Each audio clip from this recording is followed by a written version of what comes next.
Simon clears up controversy, Discraft is taking over disc golf, and everything else you need to know from the Supreme Flight Open. What's up, Disgenerates? I'm Jefferson, and alongside me, as always, the one with all the holes in his game, Swiss Cheese, for the first recap of the 2025 season. Want to first acknowledge we were denied media access this year, so you won't be seeing us on tour with the minivan. And no longer will there be extra player footage caught by yours truly, instead just the blurry stuff. We're going to make a full video answering all the questions we can this Wednesday, so drop them below if you're interested. Hopefully they're nicer than what Reddit had to say. However, that doesn't mean we're going away. If anything, we might just get more annoying. So if you're new here, make sure to subscribe, because every Monday we're going to be breaking down the event, along with all the buzz from social media. No, I'm not talking about the mid-range. Although Discraft does seem to be taking over disc golf, and not just by signing every player they want.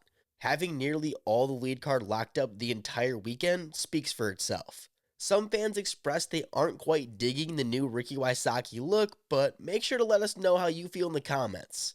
Personally, I'm loving the new jerseys the players have been rocking. Appears to be giving off that professional vibe people have been screaming for years. Hopefully now we can get past all that polo talk.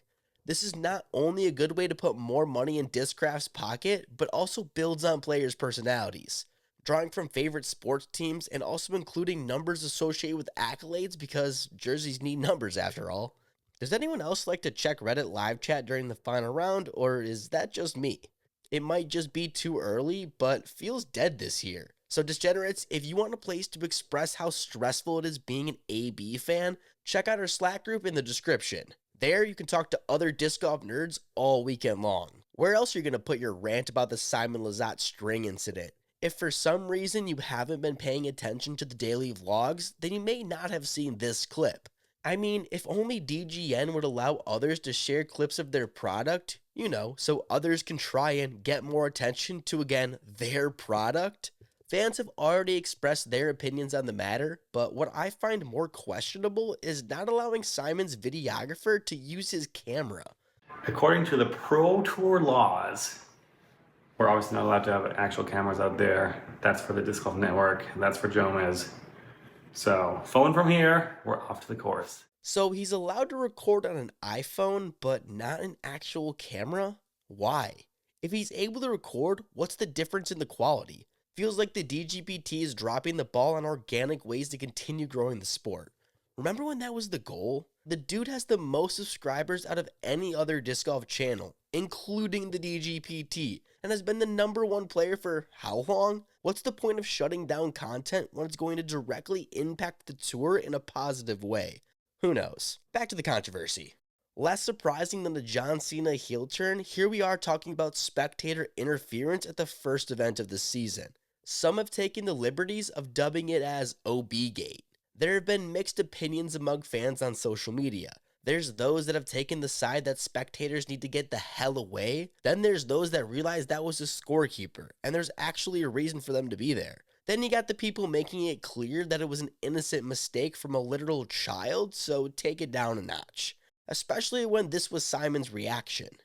All right, let's talk about hole 16. A little controversial thing happened there. I came to know now. So I threw a tee shot that out of my hand I was so happy with. I thought I threw it as good as I possibly could. And I was going to skip back inbounds. I think a scorekeeper or some staff member or spotter was right next to where my disc was crossing back inbounds and like tripped over the OB line. And by doing that, he like raised it up a little bit at the exact second my disc was like curling back inbounds, and then it like backspun off the rope, off the stake, and OB by like, I don't know, like 2 inches. That exact spot, because he did cross. I don't know, I wouldn't have gotten like mad at him or anything, you know, accidents happen, all good.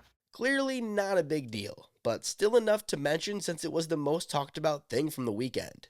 Well, maybe besides for that MPO finish. But first, Swiss is going to recap the FPO action. Evelina Salonen shocked many by coming out and looking sharp from the putting green. No, I'm not joking here. She really did.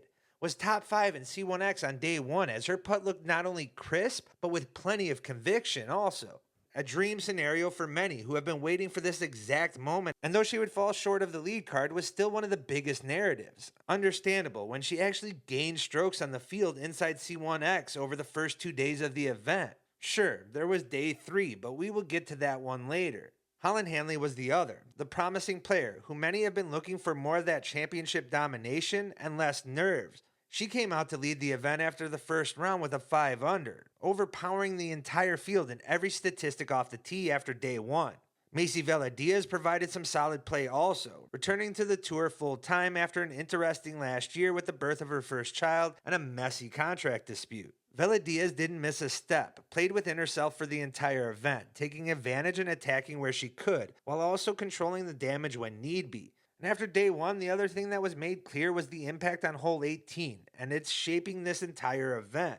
It carried some of the largest scoring separations and epic swings, with the opportunity for eagle for most, especially the elite throwers, yet with plenty of danger with OB and a ridge to create heartache. Day 2 had charges from chase card, with Evelina and Ella Hansen stacking birdies early, while also moving to the top of the leaderboard as Holyn could only score a 2 under on the front half. Salonen went 6 under in that stretch, was 7 down and in control of the action heading into 18, where she eagled the day prior, only to go OB, resulting in a bogey and opening the door for the competition, which Hansen took advantage of, finishing with her second eagle on the hole for the event, giving her the hot round of the tournament at that point with a 7 under and climbing to 2 strokes off the leader. Holyn may not have been as strong as day 1, being forced to lean on her scrambling, but down a stroke to Evelina delivered the eagle on 18 herself, giving her a single stroke lead heading into the championship round. And Macy still hung around there also, notched a birdie on 18 to tie with Evelina and a stroke behind Holyn, as all 4 of these ladies separated from the rest of the field, as they were a full 5 strokes ahead of the chase card. With the entire lead card only 2 strokes within each other, some of the biggest names in the FPO, and 4 young talented arms who all had strong performances earlier, the stage was set for a battle on the final day. One that fans were eager to see, as everyone was anticipating a statement victory. Instead, all the scoring came from Kat Murch, who put together the hot round 8 under, the highest rating of the young year. As for the lead card, the action was sloppy. Macy could not recover from an unfortunate rollaway, and both Ella and Evelina's putt had us acting like own. Talk some dumb shit, here and then also When it came to all that buzz surrounding Evelina's new putt, both combined for 13 missed C2 putts, making it look as though Holyn would walk this one in. And even when there were opportunities for scoring swings for both, it would be followed by another crushing missed putt, with Evelina's disaster on 12 and Ella's on 14. Yet they were able to hang around, in large part due to Holyn crumbling late, where she missed 5 fairways with 2 OB strokes in the final 7 holes. One of those OB strokes resulted in a bogey on 17, causing her to lose her lead altogether, as she was now tied with Hansen heading into 18, and Salonen only a stroke off. Evelina goes OB, Ella lands in near perfect position, and Holyn goes OB right after. And guys, that's a wrap, right? Wrong. Salonen, with one of the best throws of the tournament, parks her approach from the drop zone, in perfect position, only needing to get on top of the ridge, OB or not, to take down the first event of the year. Instead, she threw it in the only spot she couldn't, short and OB. That resulted in a 3-way playoff heading back to the tee of 18 to run it back. And it was at this point where hole 18 at Olympus became the best finishing hole for FPO, beating out Waco by far. After 2 easy eagles for Handley and Hansen, it looked like this could last a while, even with the threesome turned into a twosome. Ella, for now her 3rd time off the tee of 18, put herself in perfect position yet again, and 50 feet ahead of Handley after her drive turned over slightly. Handley, needing to be aggressive, went OB on her approach, handing the victory over to Ella, who dunked it with another eagle, giving Hansen her first victory on the year and her 2nd Elite Series win of her career. Over on the MPO side, round 1 was the AB show. That is after the bogey start, but still ended up setting the course record.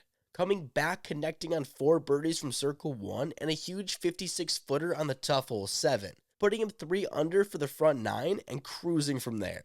Hit another C2 putt on hole 10, tapped in the birdie on 11, banged his 4th from outside the circle, and used that momentum to finish out the round 11 under and in the lead.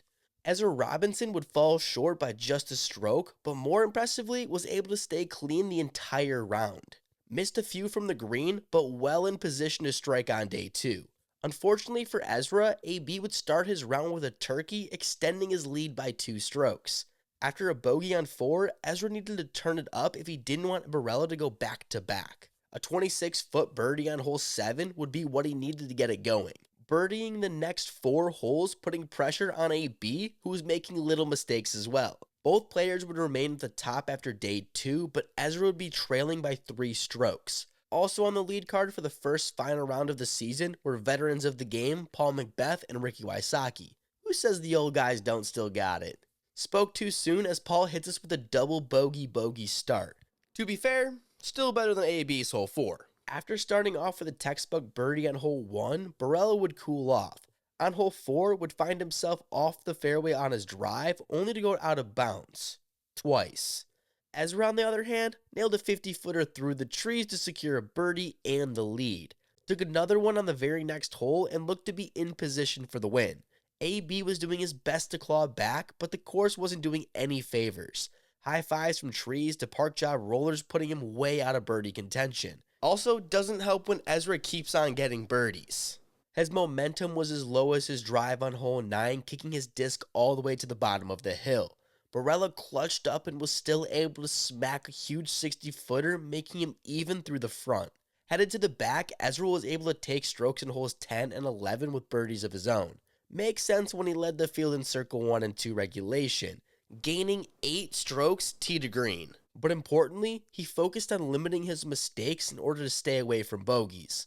On hole 13, many wanted to point out how well AB had been playing the final 6 holes and that you can't count him out. Well, Ezra decided to go birdie, eagle, birdie, heading into hole 17 with a 7-stroke lead. Sure, Nate Doss might not be ready to call this thing a wrap, but it was over long before the final putt went in. Ezra Robinson was able to secure his first Elite Series victory. No longer does he have to hear he is the highest rated without a win or the 3 runner-up finishes last season. Now, all he has to worry about is Isaac's 2 world championships. For real, congrats to the Peach Pirate on the win and new course record. AB was able to hang on to second place, 1 stroke over Macbeth. After that horrible start, he bounced back with 10 birdies, ending the round at 7 under.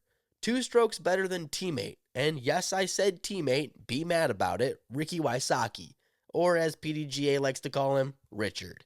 Rounding out the top 5, Calvin Heimberg, who was on his way to a course record. Triple bogeyed hole 17 and ruined those plans. Still, 8 birdies in a row is pretty insane. Last thing, I want to give another huge shout out to Danny and all the volunteers for the work done at Olympus. Reading this story was truly heartwarming, and it's something that makes me appreciate how great the disc golf community is. Hopefully one day we can get back down there to make a dope video on the property. And that's everything you need to know about the Supreme Flight Open. Don't know about the rest of you, but this first event got me excited for the rest of the season. So make sure to subscribe to not miss out on everything you need to know.